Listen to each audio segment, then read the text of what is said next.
발표자 이병규, 장동아입니다. 목차 먼저 간단하게 설명드리고 넘어가도록 하겠습니다. 일단 연구 배경하고 목적, 왜 연구를 하게 됐는지 설명을 드리고 이 연구를 이해하는데 필수적으로 알아야 될 이론들 설명해드리고 그리고 실험 과정들 그리고 실험 결과를 설명드리고 결론 및 느낀 점을 말하면서 마무리하도록 하겠습니다. 일단 이 실험을 왜 하게 됐고 왜 하필 농업 배출수에 관해 실험을 하게 됐냐면 저희 지역이 농촌인 만큼 농사를 많이 하게 되고 농업 배출수 또한 많이 발생을 하게 됩니다.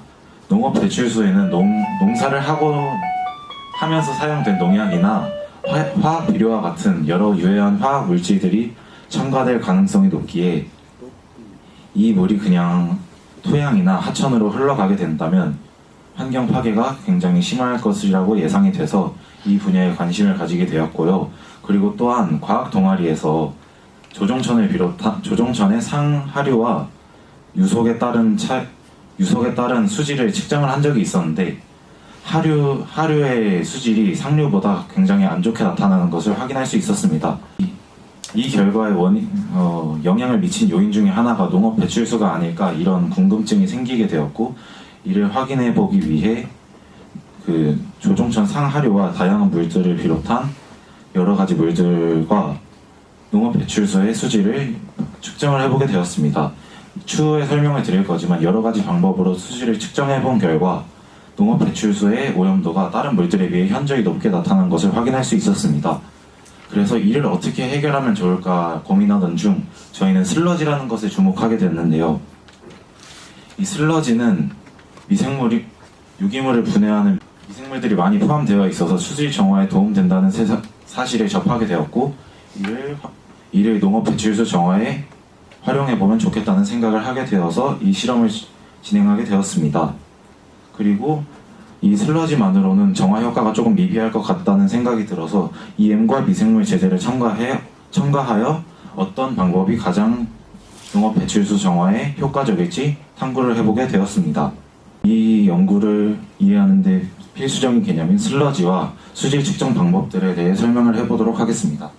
일단 슬러지가 무엇이냐? 슬러지는 하수 처리 과정에서 그 물 속에 고형물이나 유기물, 미생물 등 여러 찌꺼기들이 침전되어 생기는 방고체 상태의 물질인데 일반적으로 하수 처리장의 침전조나 활성 슬러지 공정에서 발생을 합니다. 말이 어렵게 느껴질 수 있는데 쉽게 생각하면 그냥 물 속에 들어있는 찌꺼기들이나 그런 게 침전되어 생기는 물질이라고 생각하면 됩니다. 언뜻 보기에는 그냥 더럽게 생겼고 냄새도 심해서 그냥 폐기물이라 생각하기 쉬운데 이 슬러지에는 아주 다양한 쓰임새가 있습니다. 일단 슬러지의 활용 사례로는 크게 세 가지가 있는데 먼저 재생에너지 생산을 할 수 있습니다. 슬러지를 건조시킨 다음에 열 처리를 하고 그 가수 분해를 해서 바이오가스 같은 친환경 연료로 생산을 할 수도 있고 슬러지에 톱밥이나 유기물 같은 것들을 섞어서 퇴비로 재활용할 수도 있습니다. 그리고 저희는 이 점에 가장 주목을 했는데 슬러지 속에는 굉장히 많은 미생물들이 들어있고 이 미생물들은 수질을 정화하고 여러 폐기물들을 흡착하는 작용을 할 수 있어서 수질 정화에 실제로도 많이 이용되고 있다고 합니다. 그래서 저희는 이 점에 주목하여서 농업 유출수를 이 슬러지를 통해 정화를 하면 어떨까 한번 생각을 해보게 되었고 이를 실험으로 진행하게 되었습니다. 그리고 저희가 조종천 상하류를 비롯한 농업 배출수의 수질을 측정하는 세 가지 방법을 설명해 드릴 건데 COD, DO, 수질 측정 키트 이 세 가지를 활용해서 수질을 측정하게 되었습니다.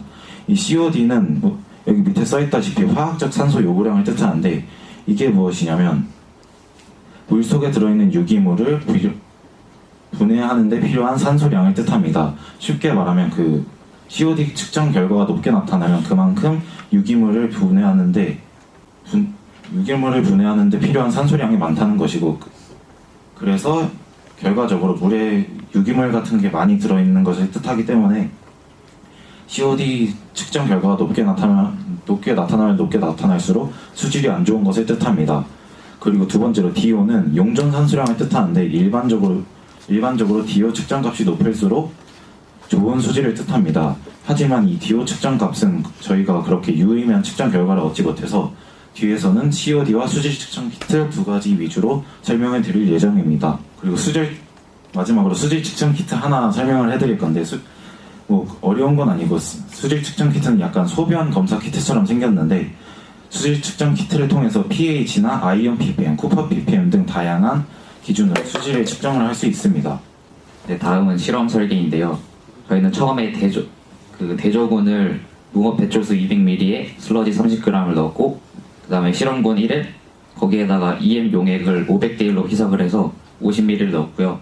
그리고 실험군 2는 대조군에다가 미생물 제제 30g을 넣었는데요. 이렇게 처음 실험을 진행하다가 저희가 문제점을 하나 발견했는데, 우선 이 슬러지 30g이 실제 하천수나 농업 배출수의 그 규모에 비해서 너무 많다고 느껴졌고, 그리고 또 EM 용액이나 미생물 제제도 또 비율이 되게 많다고 느껴졌고, 그리고 요 안에 있는 미생물들끼리 서로 충돌하거나 억제 작용을 할 수 있다고 판단을 해서 저희가 수정을 했는데요. 슬러지 양을 3g으로 줄였고 EM 용액을 100대 1로 희석을 해서 10ml만 넣었고 미생물 제제를 또 10g으로 줄였습니다.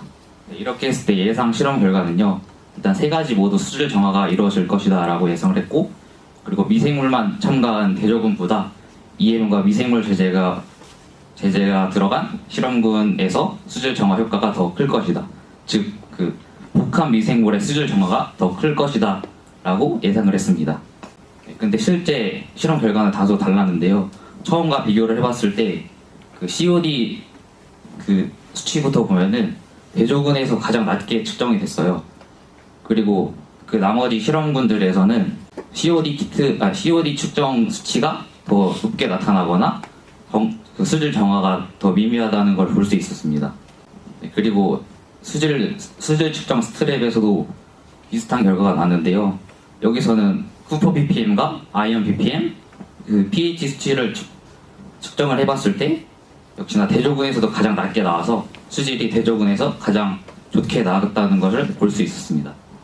이런 결론을 바탕으로 이유를 한번 추론을 해봤는데, 일단 첫 번째로 슬러지 안에 있는 미생물이 이미 활성화된 상태이기 때문에 농업 배출수에 첨가를 했을 때 즉각적으로 분해 반응을 일으킬 수 있는데, 그 반면에 다른 애들은 EM이나 미생물 제제는 적응 기간이 필요하기 때문에 분해 반응 시작이 더 늦어졌을 수도 있다고 생각을 했습니다. 그리고 또 EM 용액이 산성 특성을 띠는데, 이게 또 슬러지 속에 있는 미생물의 반응을 억제시킬 수도 있고, 또 그 안에 있는 미생물들끼리 또 상호 저해 작용을 했을 수도 있다고 판단을 했습니다. 결론인데요. 일단 대조군에서 정화 효과가 가장 좋았다시피 슬러지 자체만으로도 정화 효과가 좋다라는 것을 알 수 있었고요. 분명히 다른 미생물들도 수질 정화 능력이 있는데, 저희는 좀 안 좋게 나타나는 이유가 단순히 양 조절뿐만 아니라 주변 환경이나 생태 비율을 잘 조율을 해야 정화 효과가 잘 나타날 수 있었다라는 것을 알 수 있었습니다.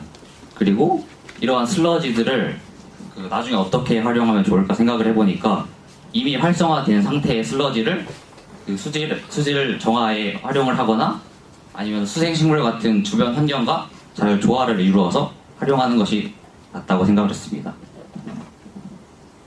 이상입니다.